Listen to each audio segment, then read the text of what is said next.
Hey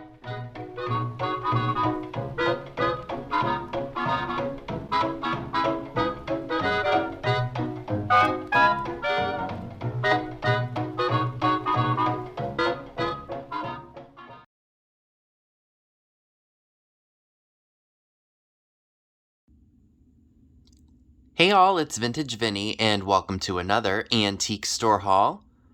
I'd like to apologize in advance for the audio difficulties that I had with my first recording. Don't know exactly what happened. Maybe I hit a button or something. But yeah, it is what it is. I took the video down and it is now re-uploaded, hopefully with better audio quality. So without further ado, let's go ahead and check out the stuff that I picked up. I believe this was the first thing that I was able to find on the cheap. It's a candlelight holder, and it is made by a brand called Royal Limited. It's 24% full lead crystal, and it was made in the Czech Republic. As you can see by the tag, I paid $6.50 for it. I haven't been able to find it on eBay, so since it is considered a fairy lamp, I would probably more than likely put it in a sale. It does have some weight to it, so it's a nice heavy-duty piece. So we will see what happens. I may try to look it up one more time and see if I can find anything on it, and if not, of course, I will be offering it to you all at a sale. So this was a really fun find, and this is an item that's actually been at this mall for quite a while, and I contemplated on whether or not I wanted to get him or not. He was $11, half off of the original price, and I just thought that he was really, really fun. I tried looking him up on eBay, and I do not see this exact same one anywhere. My best guess is that it's probably an Enesco piece. There's no code or anything on the bottom, so I can't say for sure who made him, and there's no foil sticker either. So I'm not exactly sure who made him, but I still think he's fun.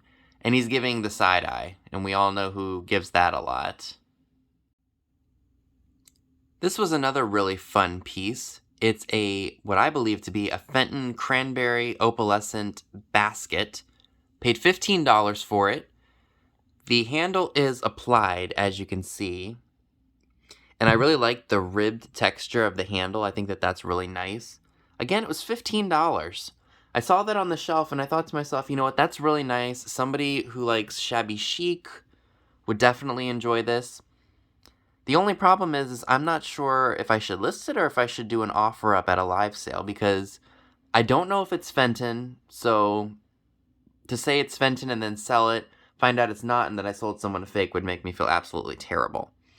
Now, the hobnail, or I guess I should say the spots on it, are not like really rough. Like they're not like pointy, they're smooth. So I'm not a glass expert. I kind of just go by what catches my eye. And if it's cheap, which I felt 15 was cheap, I just went ahead and bought it. For $15, I did pick up this 1995 Kenner Apollo 13 astronaut doll. This place, unfortunately, has really, really bad cell phone reception, so I'm not able to look anything up. So I really have to go by my gut and what I think may have value and what may not. So if I were to sell this on eBay, I could roughly get $15 to $20. So I paid about retail, I guess you could say. Then I decided to check it on Amazon, and I think I'll do okay. Somebody has one listed right now for $43.99. The fee was about, I think, $12.50, so if I list it for $40, and then they take the $12.50 away, so that's about, what, $24.50, and then subtract the $15 that I paid. It's not a very good profit, but, it's still better than $15. So this was a really fun piece. It's made by EMSA Plastic Super Company, and I paid $5 for it. And it's in the original box. But what's even cooler is it still has the original insert, still has the original paperwork, and the little sherbet bowls still have the original stickers on them.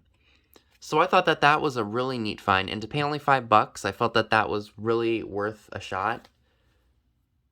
Or worth taking a shot, I should say. That didn't really make much sense before, but with my ADD and with the way my thoughts process in my brain and the way they come out of my mouth. Just how it is. So, I did do some research on this brand EMSA, and it's a German plastic company, I believe. And some of the pieces can do okay. I think a salt and pepper shaker set sold for about $17. A butter dish sold for about $15. I have yet to see a sherbet set. So we will see exactly what happens. I don't really know what to list it at, but maybe I'll just throw it up there for like $40 and see if anybody's interested. Because I don't know much about it, I just bought it because I thought it was interesting and the price was right. So you all know how I feel about buying beauty products and cosmetics and perfumes and colognes and whatnot. There is really good money to be made in them, so I will definitely take a shot on a fragrance if it's cheap. So this is Ambush, and it's by Dana. It's in the original box. I paid $2 for it. Now, it's not terribly old because there is a barcode on the bottom there. But it's got some age to it. Now, somebody did have one of these listed for $59.99, and they had it marked from being the year 1955, or being from the year 1955. Now, of course, that's not true if there is a barcode on the box, but they just had the bottle, and it had the pink top. I didn't see any of these in the original box, the original pink box, so I think that's a good sign. And this one right here that comes in the acrylic case is Robin White perfume, and I would say it's about 60 to 65% full. Maybe a little bit more than that, maybe 75% full and 25% used. This one was also $2. And I can't remember what the comps were for this. It wasn't very much, maybe like $20. Maybe if I'm lucky I can get that with there only being about 75% of the perfume there. But fragrances, if I pay very little for them and I still make like $15, especially for a $2 investment, that's still pretty good in my opinion. For $6.95, I picked up this Bear Family with the chains, and I think they're made by Norleans, Japan. They do have paint loss on all of them, as you can see, because they are vintage, and vintage is not meant to be perfect. So I went ahead and bought them because I've never seen them before. The only problem, aside from the paint loss, is that this little guy here is missing his little loop to attach to the chain. So I'm not exactly sure what to do about that. Maybe I can find some generic little loop and maybe attach it so that way they're all together. So that will more than likely be an offer up at a sale. I think somebody's going to really like those. These are really cute. I paid $2 a piece for them. They're dogs on shoes. They could probably be used for toothpicks. One has the UNESCO sticker on it. The other one does not. But they are still very cute. More than likely, I will be offering each of these at a sale, and they're just super adorable.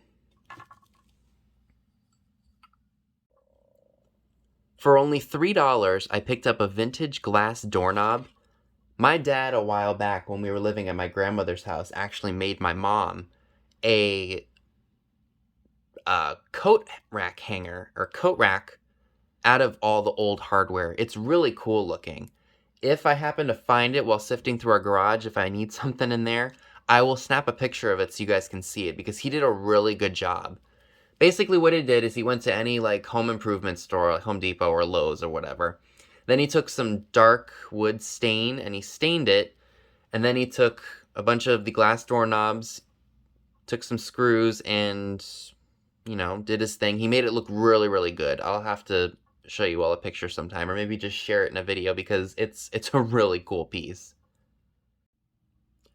For only $3, I picked up this really awesome necklace. I assume it's probably something you would have picked up at a dime store back in the 60s or the 70s.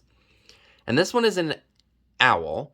I have a fish, and I also have a puppy dog that's in the same exact kind of style. The body dangles and is on a loop, and I only paid $3. What a steal of a deal. And I love these kinds of things for my junk jars, because they're just fun. And you guys know I'm not much of a jewelry person, but I will buy it if it's funky and cool and vintage. And the last item we're going to be taking a look at is probably my favorite out of the entire haul. This is a really awesome, I would say, mid-40s to about circa 1950 My Picture Book of Movie Stars. It's by the Dixie Cup Company. And it is only missing 2 of the original cards, which is fantastic because this book is really, really cool. So this is what the back of the book looks like. It's basically an image of a drive-in movie theater, and I mean, there aren't hardly any of those left anymore now, are there?